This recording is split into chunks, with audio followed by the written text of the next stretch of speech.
बैठ जाए।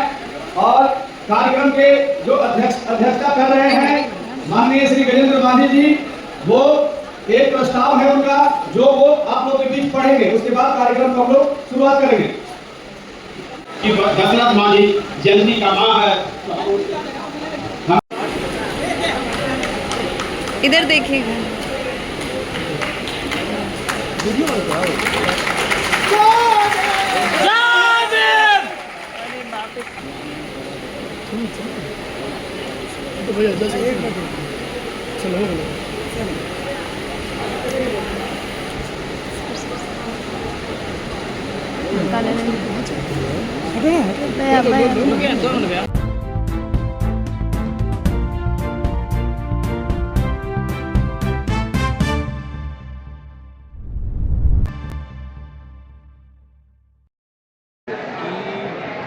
कास्ट में बिहार में 22 जातियाँ हैं। 22 जातियों में 4 जातियाँ डेवलप्ड कोर कहे जाते हैं।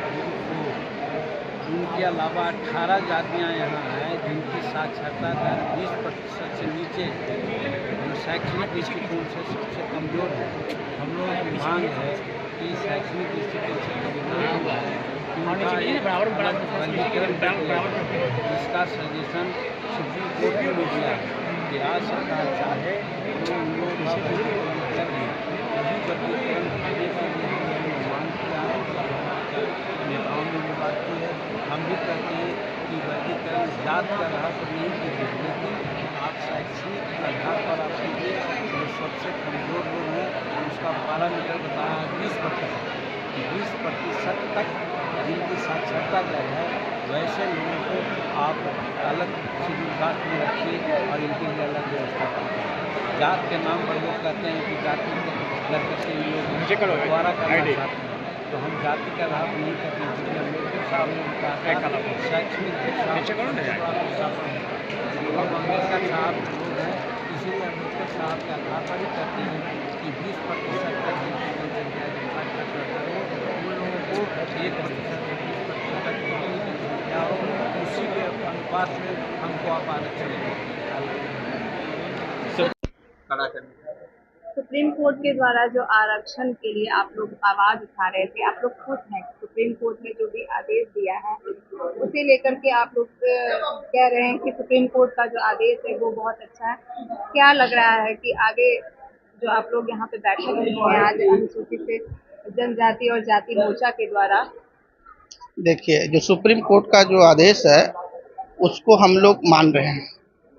इसलिए मान रहे हैं उनको, उनके समर्थन में इसलिए हैं कि उनको कहा सुप्रीम कोर्ट का जो आदेश है उस आदेशानुसार कि जो SC ST में जो कुछ जातियां जो है लाभ से वंचित रह गया है, जो बहुत कोसों दूर है, उसके लिए उन्होंने ऐसा व्यवस्था किया है कि आरक्षण में वर्गीकरण अगर हो जाए तो जो पीछे छूटा हुआ जो समाज है उसका भी विकास हो जाएगा, वो भी उसका भी शैक्षणिक, आर्थिक और सामाजिक जो है स्तर ऊंचा होगा।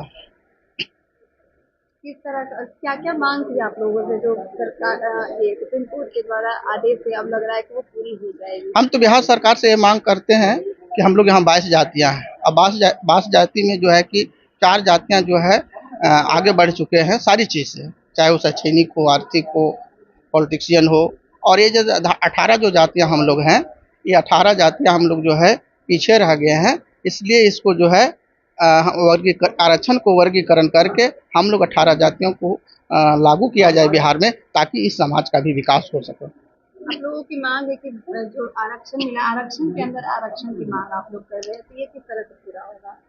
जैसे ये उसकी आर्थिक आधार पर, उसका जो जिसे कहने का मतलब बहुत सारे कहते हैं कि यह जो आरक्षण जो मिला है छुआछूत के आधार पर मिला है। हम लोग के साथ भी तो छुआछूत है। जब दलित ही दलित से छुआता है तो बड़े छुआता है तो क्या दिक्कत है? हम लोग से दलित ही छुआता है, ऐसा बात नहीं कि नहीं छुआते हैं। और साथ साथ ये है क्या, जैसे हम मांझी परिवार से आते हैं तो मांझी परिवार का सभी जो चाहे भूइयाँ हो, ये सब क्या है, ईटा पारने वाला जात है। क्या इसका बच्चा जो जिंदगी भर ईटा पारते रहे? क्या इसका बच्चा चूहा मारते रहे? इसका बच्चा जो है कि घोंघा पकड़ते रहे? ये पूरे जो है राजनीतिक और शैक्षणिक और जो सरकारी लाभों से वंचित रहे, चाहे इसमें चाहे नट हो, चाहे तुरिया हो, चाहे भोक्ता हो, चाहे रावत हो, ये सारी जातियां जो है एक कोसों दूर है जो है विकास से।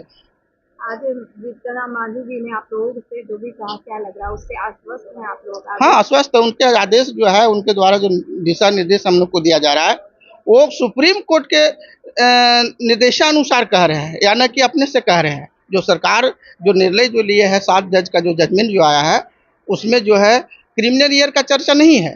उसमें सिर्फ जो है कि अनुसूचित जाति और जनजाति में जो जातियां पीछे रह गई है, जिसकी आज तक आरक्षण 78 वर्षों तक नहीं मिला है, उसको आगे बढ़ाना चाहिए। जैसे एक उदाहरण आपको हम देते हैं कि जिस खेत में पानी नहीं चढ़ता है, तो वहाँ क्या करते हैं लोग? नहर के पानी को बांध के ले जाते हैं, ट्यूबवेल से उसको ऐसी करते हैं, बोरिंग करके उसको सिंचाई करते हैं। लेकिन उस खेत को अगर वैसा ही छोड़ दिया जाए सिंचाई के अभाव में, तो वह खेत बंजर हो जाएगा और उसमें कभी उपजाऊ नहीं हो सकता है। उसी तरह से जो 18 जातियां हैं, इसको अगर अलग आरक्षण अगर अलग से नहीं दिया जाएगा, तो ये जातियां जिंदगी भर जो कोसों दूर रह जाएगा। इसका बच्चा पढ़ते पढ़ते मर जाएगा, लेकिन नौकरी कभी नहीं होगा। चलिए, परिचय दीजिएगा। मेरा नाम अशोक कुमार मांझी हुआ। जीतन राम मांझी बोले कि गांधी मैदान में एकदम पूरा भीड़ लगाएंगे, 1 लाख लोग जुट जाएंगे तो उसका ज्यादा क्रेज मिलेगा सरकार द्वारा, देखिए, ज्यादा वैल्यू मिलेगी। ये है प्रजातंत्र है, और प्रजातंत्र में ये सरकार जो चलती है प्रजा से चलती है। जो प्रजा से चलती है, इसका मतलब है कि प्रजा की जरूरत है, जनता की जरूरत है, वोटर की जरूरत है। तो वोटर कैसे दिखाएंगे हम? जनसमूह के जरिए। तो आप लोग 21 तारीख जो भारत बंद हो रहा है उसका समर्थन कर रहे हैं या फिर? नहीं, उसका समर्थन नहीं कर रहे। वो हमारे हक को छीन रहे हैं, हम उनको समर्थन कैसे करेंगे? हमारे रोजी रोटी जगह जमीन को छीन रहे हैं, तो हम उसको समर्थन कैसे करेंगे? उनसे वो अपने हक के लिए लड़ रहा है, हम लोग अपना हक के लिए लड़ रहे हैं, समझ गया ना?